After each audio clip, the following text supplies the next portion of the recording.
Hey there, fellow Americans. Breaking news today as we dive into the 6 major changes President Trump has already made to Social Security since taking office in January. These modifications directly impact millions of Americans receiving SSA, SSI, and SSDI payments. And you need to know exactly how these changes might affect your benefits. Have you noticed any differences in your payments already? Are you worried about what might be coming next? Well, stay tuned because I'm breaking down everything you need to know right now. Before we continue, if you're concerned about Social Security benefits and want to stay updated with the latest information, make sure to hit that subscribe button and turn on notifications. I post new updates about Social Security benefits every week. And trust me, with how quickly things are changing under the new administration, you don't want to miss a single video. When Donald Trump was sworn in as president on January 20th, 2025, many Americans on Social Security benefits wondered what changes might be coming. Well, those changes didn't take long to materialize. Within his first 100 days, President Trump has already implemented 6 significant modifications to the Social Security system that are impacting millions of recipients across the country. But what are these changes exactly and how might they affect your monthly payments? The first major change implemented under the Trump administration involves a restructuring of the cost of living adjustment calculation method. As many of you know, COLA increases are crucial for Social Security recipients to keep pace with inflation. President Trump's administration has modified how these calculations are performed, shifting from the Consumer Price Index for urban wage earners and clerical workers, CPIW, to a different model called the chain CPI. What does this mean for you? Essentially, the chain CPI typically results in smaller annual increases because it accounts for consumer substitution when prices rise. Have you noticed that your recent adjustment didn't quite cover your increasing expenses? This change might explain why, as economists estimate this could reduce benefits by approximately 0.3 percentage points annually, which might not sound like much but compounds significantly over time. The second major change affects supplemental security income, SSI, recipients specifically. The Trump administration has revised the resource limits for SSI eligibility for the first time in decades. While the previous limit stood at $2,000 for individuals and $3,000 for couples since the 1980s, the new administration has increased these limits to $3,500 for individuals and $5,500 for couples. Are you an SSI recipient who's been struggling with these outdated resource limits? This change might actually benefit you by allowing you to save more money without losing your benefits. However, critics argue this adjustment doesn't go far enough to account for nearly 4 decades of inflation since the last update.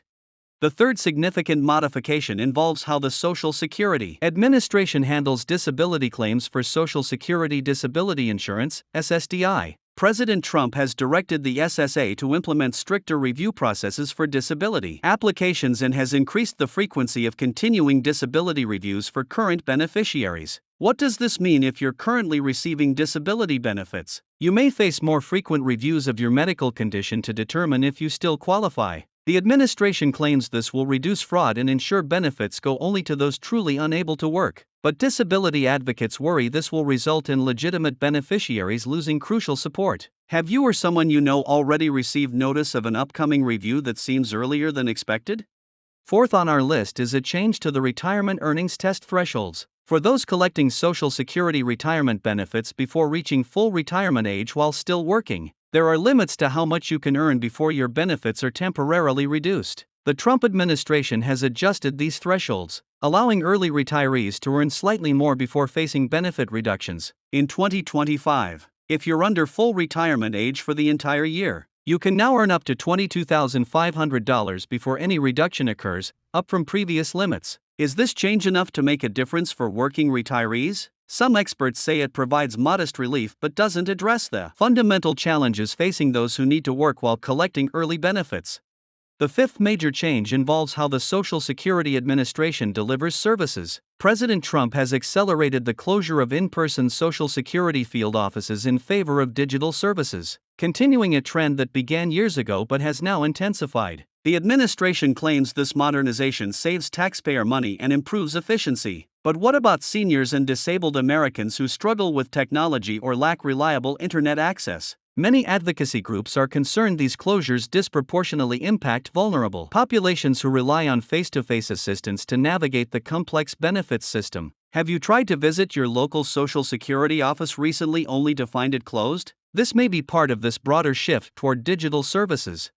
The sixth and perhaps most controversial change involves the Special Minimum Benefit Program. President Trump has implemented modifications to this program, which was designed to provide higher benefits to long-term low-wage workers. The administration has adjusted the formula used to calculate these special minimum benefits, claiming it better targets assistance to those who worked consistently throughout their lives but at lower wages. However, analysis of the changes suggests that while some long-term workers might see modest increases, the new formula actually makes it harder for many to qualify for these enhanced benefits. Are you someone who worked for decades at minimum or near minimum wage? You should check how these changes might affect your benefits, as the impacts vary significantly depending on your specific work history.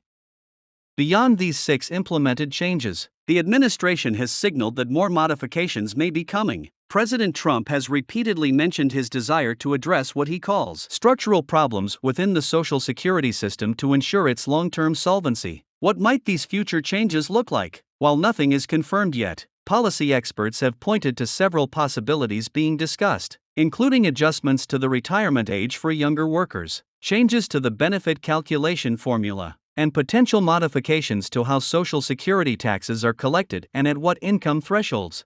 It's important to understand that these changes come at a time when the Social Security Trust Fund faces significant long-term funding challenges. Without legislative action, the trust fund is projected to be depleted by the early 2030s, at which point the program would only be able to pay about 78% of scheduled benefits using incoming payroll taxes. The Trump administration has framed these changes as necessary steps to preserve the program for future generations, but critics argue some of the modifications may undermine the original purpose of Social Security as a safety net for vulnerable Americans. So what should you do in response to these changes? First, stay informed. The Social Security Administration should send notices about any changes that directly affect your benefits, but these can sometimes be difficult to understand. Don't hesitate to call the SSA directly if you have questions about your specific situation. Second, review your personal financial plan. If you're concerned about potential reductions in benefits, now might be a good time to look for additional sources of retirement income if possible. Have you considered consulting with a financial advisor who specializes in retirement planning for seniors on fixed incomes? For those concerned about potential hardships resulting from these changes, there are resources available. Many states offer supplemental programs for seniors and disabled individuals beyond federal benefits. Additionally, organizations like AARP, the National Committee to Preserve Social Security and Medicare, and local area agencies on aging can provide guidance, advocacy, and in some cases, direct assistance to those struggling with benefit changes. Have you reached out to any of these organizations for support or information? The political debate around these Social Security changes remains heated. Democratic lawmakers have strongly criticized several of these modifications, particularly the shift to the chained CPI and the stricter disability reviews, arguing they undermine the program's core mission. Meanwhile, Republican supporters of the administration contend these changes are necessary fiscal responsibility measures to ensure the program's sustainability. As we move deeper into President Trump's term, how these political dynamics play out will likely determine what additional changes might be proposed or implemented. Are you contacting your representatives in Congress to share your thoughts on these Social Security modifications? Remember that Social Security isn't just a government program, it's a promise to American workers who have paid into the system throughout their working lives. Any changes to this vital safety net affect real people with real financial needs and concerns. Whether you're currently receiving benefits or paying into the system for future benefits, these policy decisions impact your financial security. How do you feel about the direction these changes are taking the program? Do they align with your vision